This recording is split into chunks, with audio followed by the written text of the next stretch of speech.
ঢাকার বাতাস আজও ভারী, রাজপথে নেমে এসেছে এক গভীর শোকের ছায়া। কিন্তু এই শোক কি শুধুই কান্নার, নাকি এর আড়ালে দানা বাঁধছে এক ভয়ঙ্কর বারুদ? ইনকিলাব মঞ্চের সেই লড়াকু নেতা শরীফ উসমান হাদী আর আমাদের মাঝে নেই। তার এই চলে যাওয়া শুধু একটি মৃত্যু নয়, বরং এটি একটি জ্বলন্ত প্রমাণ যা তিনি তার শেষ নিঃশ্বাস পর্যন্ত বলে গিয়েছিলেন। তার সেই রক্তাক্ত জামা সাক্ষী দিচ্ছে বাংলাদেশের আসল শত্রুকে।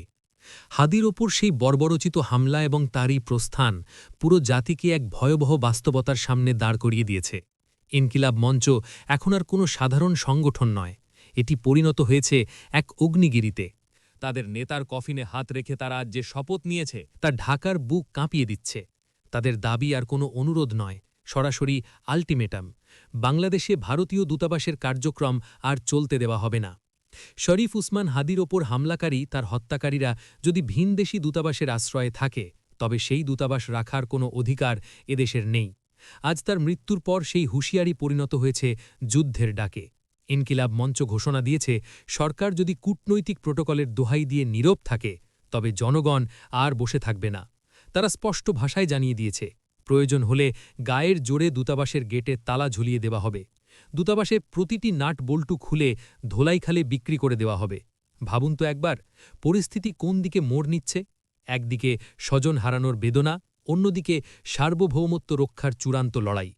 দেশের এই ক্রান্তিলগ্নে যখন ইনকিলাব মঞ্চ ভারতের আধিপত্যের বিরুদ্ধে বুক চিতিয়ে দাঁড়িয়েছে, তখন প্রশ্ন উঠছে, দেশের বড় রাজনৈতিক দলগুলো কোথায়? বিএনপি কি এই লড়াইয়ে সামিল হবে, নাকি ক্ষমতার সমীকরণে তারাও নীরব দর্শকের ভূমিকা পালন করবে? ইনকিলাব মঞ্চের অভিযোগ, ভারতের ন্যারেটিভের বাইরে গিয়ে কথা বলার সাহস নাকি বিএনপির নেই। কিন্তু জনগণ কি আজ একা? শরীফ উসমান হাদির রক্ত কি বৃথা যাবে? ইনকিলাব মঞ্চ বলছে, এটি ভারতের বিরুদ্ধে আমাদের অস্তিত্বের যুদ্ধ। শেখ হাসিনা এবং হাদির হত্যাকারীদের ফেরত না দেওয়া পর্যন্ত ভারতের সাথে কোনো কূটনৈতিক সম্পর্ক রাখা হবে না। এটি এখন আর কোনো রাজনৈতিক বক্তব্য নয়, এটি এখন রাজপথের বারুদ। সামনে কি অপেক্ষা করছে?